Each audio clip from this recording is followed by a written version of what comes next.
So one of the big aspects of power development is understanding this concept known as the kinetic chain. And the whole purpose of this is figuring out how to use forces from the ground up throughout our entire body and out into the tennis ball. Okay, so is one way to describe the kinetic chain basically when I push off against the ground, I get this energy wave traveling up through my body. Every muscle is adding energy as I go up, and then the energy travels through my arm into the racket, into the tennis ball. Exactly, and the whole purpose is we don't want energy to be wasted anywhere along that chain. This is a very typical level on which the discussion of kinetic chain is conducted.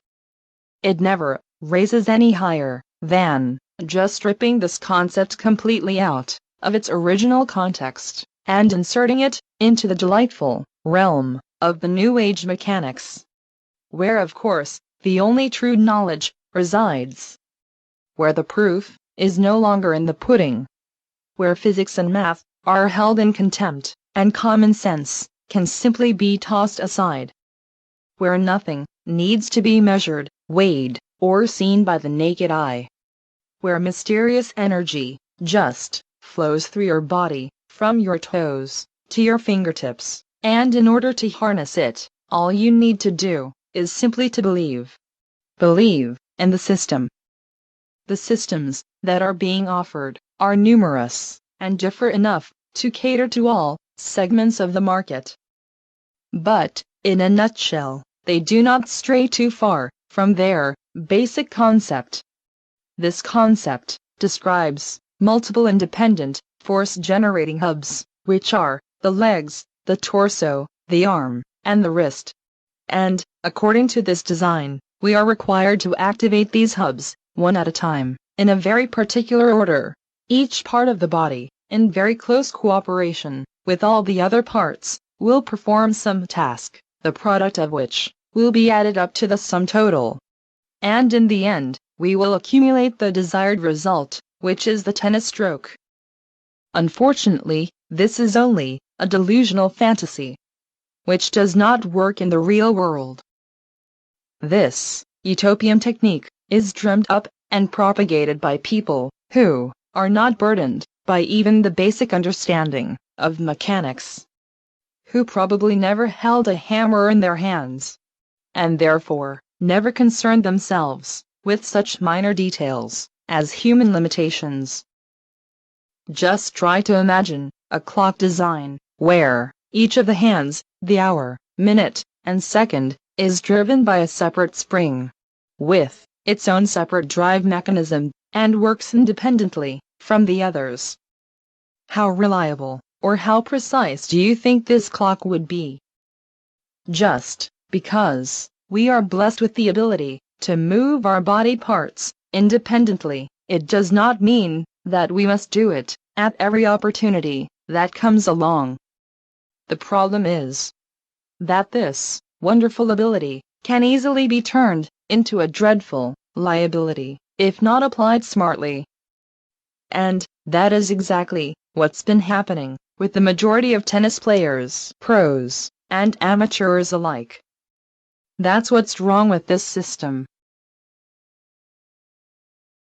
In order to clarify what the kinetic chain is, let's take a look at another paradigm and the strokes it creates.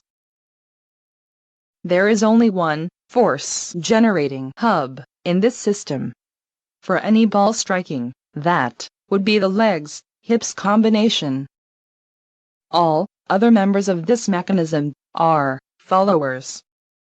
They, themselves, do not generate any force, but are forced to move only by the preceding member of the chain, and their movement, in turn, forces the following member into action. That's how all mechanisms work. From complex like a clock, to a very simple, like a whip. The force, which is applied to the first member of the system, will move this member. This movement, through the physical linkage, which connects the members together, will apply the force to the next member, and so on, down the chain. The connection, or linkage, between the members, could be very different, a hinge, a gear, a ball joint or a pivot joint, etc. The type of connection defines the movement of the next member. That is how the mechanism, which falls under category of a kinetic chain, is put together and functions. Fundamentally, it is important to realize that not all the objects which you see moving through space are being self-propelled. Some might simply be pushed around.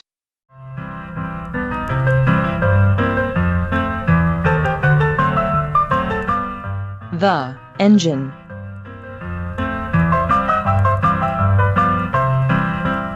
Here, a great deal of force is generated by the leg's powerful push of the ground and a turn of the hips at the same time. This mighty thrust sends the torso into a spin.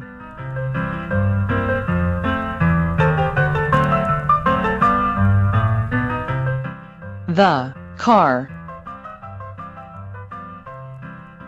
By the force of the thrust generated by the legs and hips only, the torso is sent into rotation, or a pirouette. It is important to note that it is not a push forward, but strictly a rotation.